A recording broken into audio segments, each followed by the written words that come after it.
Hello friends, welcome back to my channel best care of pregnancy. Friends, आज की इस video में मैं आपके साथ अपने प्रेगनेंसी के फर्स्ट ट्राइमेस्टर का एक्सपीरियंस शेयर करने जा रही हूँ। फर्स्ट 3 मंथ मतलब फर्स्ट, सेकेंड और थर्ड मंथ में क्या क्या चीज़ें फेस की थी, कौन कौन से ज़रूरी स्कैन थे करवाए थे जो मैंने किस किस ड्यूरेशन में करवाए थे, कितने कितने गैप पे करवाए थे, सिम्टम दिख रहे थे नहीं दिख रहे थे, कैसे सारी चीज़ें हैंडल की थी शुरुआती 3 महीने में। क्योंकि शुरुआती 3 महीने जो होते हैं प्रेगनेंसी वो बहुत ज़्यादा टेंशन भरे होते हैं। कभी बहुत ज़्यादा सिम्टम दिखते हैं कि परेशान हो जाते हैं, कभी बिल्कुल भी नहीं दिखते कि समझ में नहीं आता कि सब कुछ ठीक है, यानी अभी तक तो सब दिख रहा था, सारे लक्षण दिख रहे थे, अब बिल्कुल भी नहीं दिख रहे हैं, क्या ये सारी चीज़ें नॉर्मल हैं। ये सारी चीज़ें मेरे साथ भी हुई थी शुरुआती 3 महीने में।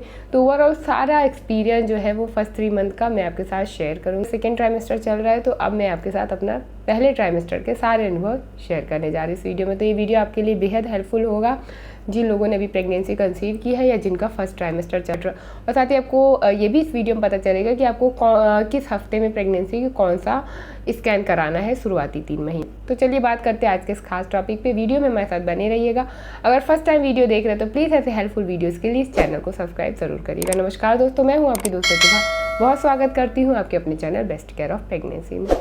शुरुआती 3 महीने की बात करें तो शुरुआत तो शुरू से ही होती है जब प्रेगनेंसी कंसीव होती है। तो प्रेगनेंसी जब कंसीव होती है तो सबसे पहले यही होता है कि लक्षण क्या आए थे।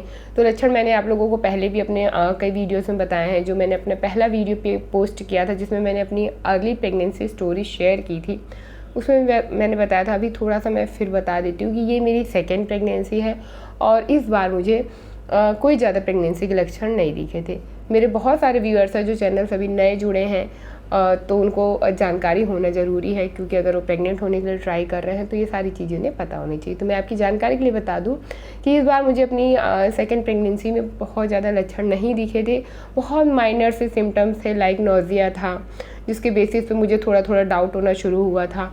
भूख ज़्यादा लगनी शुरू हुई थी शुरुआत में जब कंसीव किया था, जब पीरियड्स 1 हफ्ते पहले का समय चल रहा था। थोड़ी ब्लॉटिंग वगैरह होनी शुरू हुई थी पेट में। सिर्फ इतने ही से लक्षण थे जिसकी वजह से मुझे समझ में आया कि मैंने कंसीव किया है। और सबसे बड़ा लक्षण, इनको अगर इग्नोर भी कर दो तो पीरियड्स मिस होना, जो कि सबसे बड़ा लक्षण होता है, यही बताता है कि अभी तक पीरियड नहीं आए, मेरे रेगुलर थे हमेशा से, इस बार नहीं आए, तो इसका मतलब है कि आपने कंसीव कर लिया है। अगर आप बिल्कुल स्वस्थ हैं, हार्मोनल इम्बैलेंस वगैरह कुछ भी नहीं है आपको तो मेरे साथ भी यही हुआ था। मेरे पीरियड्स मिस हुए थे और बाकी के सारे सिम्टम्स मुझे थोड़े बहुत दिख रहे थे। तो कंफर्म हुआ, जब मैंने चेक किया कंफर्म हुआ तो पता चला कि मेरी प्रेगनेंसी कंसीव हो गई है। टेस्ट किया तो जब मेरे पीरियड्स मिस हो गए, 7 डेज़ ऊपर हो गए, तब मैंने टेस्ट किया। पहला टेस्ट मेरा पॉजिटिव आया, जो कि मैंने अर्ली मॉर्निंग किया था। शॉर्ट वीडियो में मैंने वो लाइव टेस्ट वीडियो भी शेयर किया, आप शॉर्ट वीडियो में जाकर देख सकते हैं। 40 मिनट के अंदर ही 2 डार्क लाइन आ गई थी टेस्ट करने पर। कंफर्म करने के लिए मैंने एक सेकेंड टेस्ट किया 3 दिन बाद, वो भी दोपहर में किया था, नाश्ता वगैरह करके, ब्रेकफास्ट वगैरह करके करीब 11 बजे मैंने सेकेंड टेस्ट किया था। उसमें भी दोनों लाइन एकदम डार्क आ गई थी। तो ये मेरा कंफर्म करने का तरीका था, क्योंकि मेरे पीरियड्स को मिस हुए 7 डेज़ हो गए थे, तो मैंने इस तरह से कंफर्म किया। कंफर्म करने के बाद फिर मैं गई, अपना फर्स्ट अल्ट्रासाउंड मैंने कराया, जो कि 1 मार्च को कराया था मैंने। 1 मार्च को मैंने अपना फर्स्ट अल्ट्रासाउंड कराया था, क्योंकि टेस्ट तो बिल्कुल सही से पॉजिटिव आ रहे थे और बहुत जल्दी पॉजिटिव आए थे, बहुत ज़्यादा वेट नहीं करना पड़ रहा था, कोई हल्की लाइन वगैरह भी नहीं आ रही थी, क्लियरली पॉजिटिव आ रहे थे। तो उसके बाद फिर हमने और ज़्यादा कंफर्म करने के लिए अपना फर्स्ट अल्ट्रासाउंड कराया, जो कि 1 मार्च को कराया था हमने। और जब ये अल्ट्रासाउंड कराया तो उसमें बच्चे की हार्ट बीट आ चुकी थी, बच्चे की हार्ट बीट आ गई थी। और जो प्रेगनेंसी वीक्स हुए थे मेरे उस टाइम पर, वो 6 वीक 2 या 3 डेज़ हुए थे। तो बच्चे की हार्ट बीट भी 6 वीक में आ चुकी थी। एक्चुअली हम कंफर्म करने गए थे कि प्रेगनेंसी दिख रही है, उसमें सैक वगैरह बन गया है कि नहीं, क्योंकि मेरे पीरियड्स मिस हुए 7 डेज़ ही हुआ था। बट मेरी जो प्रेगनेंसी कंसीव हुई थी, जो अल्ट्रासाउंड में आ रही है उसके हिसाब से मेरी अर्ली प्रेगनेंसी कंसीव हुई है। क्योंकि कई बार होता है कि आप जो अपना ओवुलेशन ट्रैक करके रखते हो उस पर ओवुलेशन नहीं होता है, उससे पहले ही ओवुलेशन हो जाता है, अंडा जल्दी बन जाता है, वो जल्दी फर्टिलाइज हो जाता है, तो प्रेगनेंसी भी जल्दी कंसीव हो जाती है। तो मेरे अकॉर्डिंग तो मेरी प्रेगनेंसी को 1 हफ्ता ऊपर जब मैंने टेस्ट किया था तो 5 वीक्स होने चाहिए थे, बट अल्ट्रासाउंड में 6 वीक 2 या 3 डेज़ आ रहे थे। तो मतलब मेरी अर्ली प्रेगनेंसी कंसीव हुई थी। तो जब मैं चेक कराने गई तो मैं यही चेक कराने गई थी कि अभी मैं जा रही हूँ, अगर हुई भी होगी कंसीव तो 5 वीक्स तक होंगे, तो उसमें सैक वगैरह दिखेगा, बट उसमें बच्चे की हार्ट बीट आ चुकी थी। फर्स्ट अल्ट्रासाउंड कराने के बाद फिर मैं 2 दिन बाद गई डॉक्टर के पास कंसल्ट करने, क्योंकि मैं थोड़ा सा रिसर्च कर रही थी अपने आसपास कि कौन डॉक्टर है जो बेस्ट है, गायनेकोलॉजिस्ट है जो अच्छा है। तो मैं फिर उनके पास गई। फिर मेरे पास अल्ट्रासाउंड रिपोर्ट वगैरह ऑलरेडी थी, तो उन्हें टेस्ट नहीं करना पड़ा।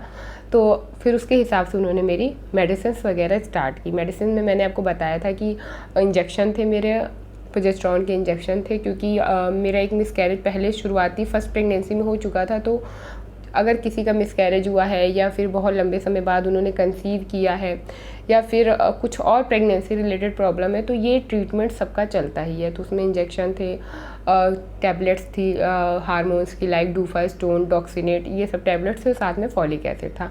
तो ये मेरा ट्रीटमेंट उन्होंने स्टार्ट किया। फर्स्ट मार्च को अल्ट्रासाउंड कराने के बाद फिर जब मैं डॉक्टर को मैंने दिखाया, उसके बाद सब कुछ नॉर्मल चल रहा था। हाँ, ये था कि क्योंकि मुझे शुरुआत में भी कोई ख़ास लक्षण थे नहीं, जब मैंने कंसीव किया था थोड़े बहुत थे, नोज़िया वगैरह लगता था किसी टाइम शाम को। बीच में कुछ टाइम ऐसा हो गया कि सब कुछ एकदम नॉर्मल हो गया, कुछ भी मुझे फ़ील नहीं होता था, जैसे मतलब मैं बिल्कुल अपनी प्रेगनेंसी कंसीव करने से पहले थी, जैसे सेम बिल्कुल मैं वैसे ही उस टाइम पर हो गई थी। सब कुछ खा रही थी, कोई भी सिम्टम, जबकि अर्ली प्रेगनेंसी में कुछ ना कुछ रहता है, कोई साइन सिम्टम्स नहीं आ रहे, तो नोज़िया वगैरह सब बंद हो गया था। फिर मुझे टेंशन होने लगी कि क्या सब नॉर्मल है, क्योंकि एक मिसकैरेज हो चुका था, तो थोड़ा सा उसका कहीं ना कहीं मन में डर है जो वो रहता था। तो मुझे ये लगा कि पता नहीं सब नॉर्मल है कि नहीं। अभी तक तो थोड़े बहुत ही सही, कुछ नोज़िया वगैरह किसी टाइम कुछ हल्का फुल्का लग जाता था, लेकिन अब तो वो भी नहीं लग रहा है, सब कुछ बिल्कुल ठीक है, नॉर्मल है। तो ऐसा क्यों है? तो थोड़ा सा अपने मन का डाउट मिटाने के लिए मैंने फिर 10 मार्च को एक और अल्ट्रासाउंड कराया। 1 मार्च को कराया था, फिर मैंने 10 मार्च को चेक करने के लिए कि सब कुछ ठीक है, नॉर्मल है, इसके लिए मैंने फिर से एक अल्ट्रासाउंड कराया। तो उसमें बाय गॉड ग्रेस सब कुछ ठीक, सब कुछ नॉर्मल आया।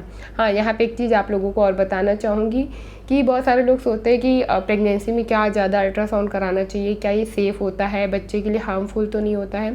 तो मैं आपको बता दूँ कि बच्चे के लिए अल्ट्रासाउंड हार्मफुल नहीं होता है। ये सिर्फ एक साउंड वेव्स होती हैं। जब डॉक्टर आपका अल्ट्रासाउंड करते हैं तो आपके पेट पे एक जेल लगाते हैं और एक टूल होता है अल्ट्रासाउंड टूल, जिससे वो आपके पेट पे घुमाते हैं। तो एक साउंड वेव्स होती हैं जो बच्चे तक जाती हैं, उसको टच करके वो वापस आती है और उसी की बच्चे की इमेज है जो आपको टीवी पे देखने को मिलती है।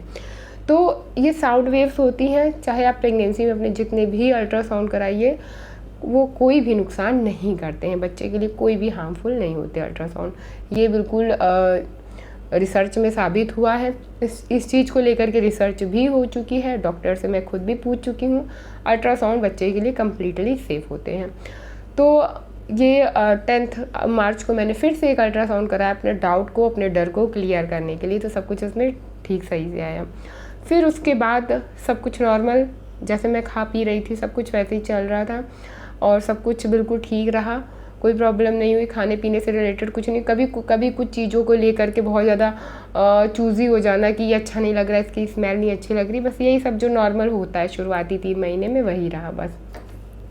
उसके बाद डॉक्टर ने मुझे एक एंटी स्कैन लिखा, जो कि प्रेगनेंसी की 11 से 14 हफ्ते, मतलब 11 to 14 वीक्स के बीच में ये एंटी स्कैन होता है, एंटी एनबी स्कैन होता है। बहुत इंपॉर्टेंट स्कैन होता है। इसमें 2 चीज़ों की जांच होती है, एक तो डाउन सिंड्रोम जो कि क्रोमोसोमल एबनॉर्मेलिटी की वजह से होता है। ह्यूमन में क्या होता है, 46 क्रोमोसोम होते हैं, 46 क्रोमोसोम होते हैं। अगर 46 की जगह 45 क्रोमोसोम बच्चे के पास चले जाएं या फिर 46 की जगह 47 चले जाएं, तो फिर वो डाउन सिंड्रोम में आ जाता है, मतलब कि एबनॉर्मलिटी हो गई। जितने होने चाहिए 23 फादर की तरफ से क्रोमोसोम जाते हैं, 23 मदर की तरफ से, 23 फादर 23 मदर की तरफ से जाते हैं, तब वो 46 का पेयर होता है। लेकिन अगर एक भी कम रह गया या एक भी ज़्यादा हो गया तो फिर वो क्रोमोसोमल एबनॉर्मलिटी में आता है। तो एंटी एनबी स्कैन इसीलिए यही चीज़ चेक करने के लिए होता है। डाउन सिंड्रोम में क्या होता है, बच्चे की गर्दन जो है वो दिखती नहीं है, खूब मोटी सी हो जाती है, बच्चे की हाइट कम हो जाती है, आँखें खूब बड़ी बड़ी हो जाती है, चेहरा अजीब सा हो जाता है और बच्चा नॉर्मल लाइफ भी नहीं जी पाता है। तो इसलिए ये अल्ट्रासाउंड बहुत ज़रूरी होता है, जो कि पहली तिमाही में डॉक्टर कराने कहते हैं। तो मैंने खुद भी डॉक्टर से बात की कि मुझे एंटी स्कैन कराना है, तो आप लिख दीजिए। मैं नहीं चाहती थी डॉक्टर भूल जाएं, फिर बाद में मैं रिग्रेट करूं कि मैंने क्यों नहीं कहा। तो मैंने खुद ही कह दिया कि डॉक्टर आप लिख दीजिए, मैं करा लूँगी। तो उन्होंने एंटी एन बी स्कैन लिख दिया था। तो एक तो इसमें क्रोमोसोमल एबनॉर्मलिटी होती है, दूसरा बच्चे की नाक की चेक की जाती है, बोन कि बच्चे की नाक वगैरह सब सही है, कटी फटी तो नहीं है, प्रॉपर बनी है। बच्चे की गर्दन के पीछे का पानी चेक किया जाता है अल्ट्रासाउंड में, उसकी कंसिस्टेंसी चेक की जाती है। उस पानी से पता चलता है कि बच्चे की गर्दन नॉर्मल है, उसमें ज़्यादा थिकनेस तो नहीं है। ये सारी चीज़ें चेक होती है एंटी एन बी स्कैन में। तो खैर वो स्कैन कराया, रिपोर्ट बिल्कुल ठीक हुई, सब कुछ उसमें भी नॉर्मल है, एंटी एन बी स्कैन में भी। तो शुरुआती जो 3 महीने रहे मेरे, वो थोड़े से मिले जुले थे। कभी सिम्टम प्रेगनेंसी के दिखते थे, बहुत ज़्यादा दिखते थे कि बिल्कुल खाने की इच्छा नहीं होती थी, क्या खाऊं सोचती रहती थी। कभी एकदम से नॉर्मल हो जाती थी कि बिल्कुल लगता था जैसे अभी मैं प्रेग्नेंट हुई नहीं, जैसे मैं पहले थी वैसे ही हूँ, बिल्कुल एकदम नॉर्मल हो जाते। तो कभी ये शुरुआती जो 3 महीने थे, कभी कभी टेंशन भरे हो जाते थे, तो कभी बिल्कुल ठीक होता था। तो इस तरह से शुरुआती 3 महीने जो है निकल गए। स्कैन वगैरह जो ज़रूरी थे, जब मुझे ज़रूरी लगे वो मैंने कराए। ब्लड टेस्ट, हाँ मेरे सारे ब्लड टेस्ट हुए। जब मैंने डॉक्टर से कांटेक्ट किया उसके बाद उन्होंने मेरे सारे ब्लड टेस्ट कराए थे, जिसमें थायराइड था, CBC था, कंप्लीट ब्लड काउंट, उसमें हीमोग्लोबिन वगैरह होता है, ल्यूकोसाइट्स वगैरह चेक की जाती हैं, वाइट ब्लड सेल्स वगैरह सब ठीक है या नहीं। तो मेरा हीमोग्लोबिन वगैरह सब ठीक ठाक आया था। थायराइड वगैरह की जांच हुई, वो भी सब नॉर्मल आया था। तो ब्लड टेस्ट जो शुरुआत में जब आप डॉक्टर के पास जाते हो तो आपको ब्लड टेस्ट कराते हैं कि कोई हार्मोनल प्रॉब्लम तो नहीं है। अल्ट्रासाउंड आपका होता ही है बच्चे की हार्ट बीट के लिए। एंटी एन बी स्कैन आपका कराया जाता है। जो ज़रूरी दवाइयाँ हैं आपकी स्थिति के अनुसार, जो आपकी कंडीशन है या पहले पास्ट में प्रेगनेंसी से रिलेटेड आपको कोई प्रॉब्लम रही है, तो उसके अकॉर्डिंग आपके इंजेक्शन और मेडिसिन चलते हैं, जो कि आपको प्रॉपरली 3 महीने तक रेगुलरली खाने होते हैं। तो ये पूरा 3 मंथ तक, मेरा 3 मंथ तक ये पूरा ट्रीटमेंट चला है। ये सारी स्कैन वगैरह मेरे हुए थे। 3 महीने अच्छे से निकल गए बाय गॉड ग्रेस, टचवुड। अब उसके बाद मेरा भी ये सेकेंड ट्राइमेस्टर चल रहा है। इसमें क्या क्या होगा ये सेकेंड ट्राइमेस्टर पास होने के बाद मैं आप लोगों को बताऊंगी। अगर आप लोग अभी भी कुछ और जानकारी चाहते हैं फर्स्ट 3 मंथ से रिलेटेड, तो उसके लिए आप मुझे कमेंट करके पूछिएगा, वो उसका रिप्लाई मैं आपको ज़रूर दूंगी। तो चलिए मिलते हैं खास वीडियो में, तब तक के लिए bye, see you soon, stay happy and stay healthy. Channel को सब्सक्राइब करना बिल्कुल मत भूलिएगा। नमस्कार।